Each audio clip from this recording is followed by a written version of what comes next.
গ্রামের নাম রামপুর। ছোট্ট একটি গ্রাম। স্বপন ছিল খুবই লাজুক আর লোভী একজন মানুষ। সব সময় শ্বশুর বাড়িতে গিয়ে ভালো মন্দ খাবার খাওয়া ছিল তার আসল উদ্দেশ্য। তাই বউ রূপাকে নিয়ে বেশ সেজে গুজে বেরিয়ে পড়ল শ্বশুর বাড়িতে। এদিকে শ্বশুরবাড়িতে বিশাল আয়োজন চলছে, কারণ আজ জামাই ষষ্ঠী। শাশুড়ি সাবিত্রী সকাল থেকে হাঁপিয়ে উঠেছেন রান্না করতে করতে।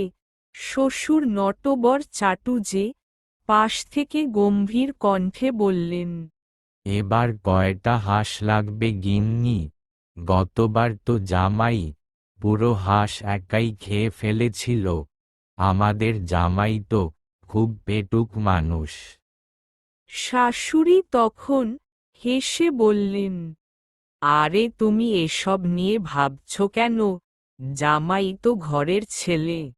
দুপুরের একটু আগেই দরজায় শব্দ হলো। শাশুড়ি দৌড়ে দরজা খুললেন।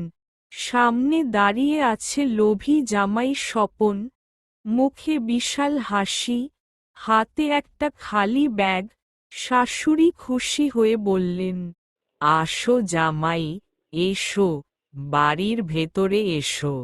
স্বপন পেটের ওপর হাত রেখে বলল, শাশুড়ি মা, সকাল থেকে না খেয়ে আছি, কারণ আমি জানি আজকে এখানে পেট ভরে খেতে হবে।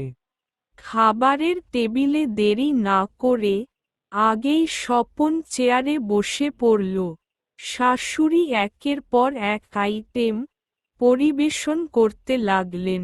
স্বপন খুশিতে আত্মহারা হয়ে বলল, আহা, এমন দিন বছরে মাত্র একবারই আসে, বারবার কেন আসে না?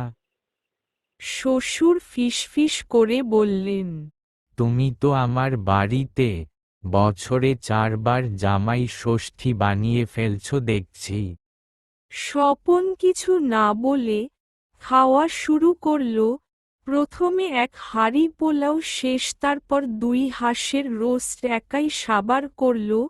5টা রসগোল্লা এক ঢোকে শেষ। শ্বশুর সাহেব মাথায় হাত দিয়ে বললেন, এই ছেলের লোভ যদি শেয়ার মার্কেটে থাকত, তাহলে আজকে আমাদের কোম্পানি বিশ্বের 1 নম্বরে থাকত। খাওয়া যখন চলছিল, তখন হঠাৎ একটা ঘটনা ঘটল। হঠাৎ স্বপনের চেয়ারের পায়া করাত করে ভেঙে গেল। গুরুম করে পড়ে গেল স্বপন। শাশুড়ি তখন তাকে দৌড়ে গিয়ে তুললেন। স্বপন মাটি থেকে উঠে গা ঝেড়ে বলল, চেয়ারটা দুর্বল ছিল, আমার কোনো দোষ। খাওয়া দাওয়া শেষ হতেই স্বপন বউকে নিয়ে বাড়ির জন্য বেরিয়ে পড়ল। শাশুড়ি একটা খাবার প্যাকেট এগিয়ে দিলেন বাড়ির জন্য।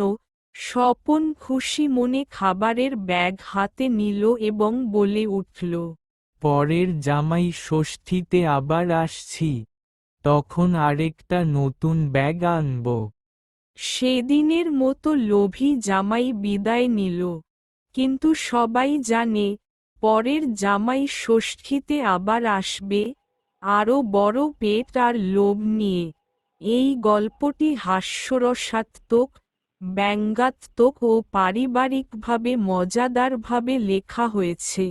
আশা করি এটি দেখে আপনাদের ভালো লেগেছে। বন্ধুরা, আমি সেই লোভী জামাই স্বপন বলছি।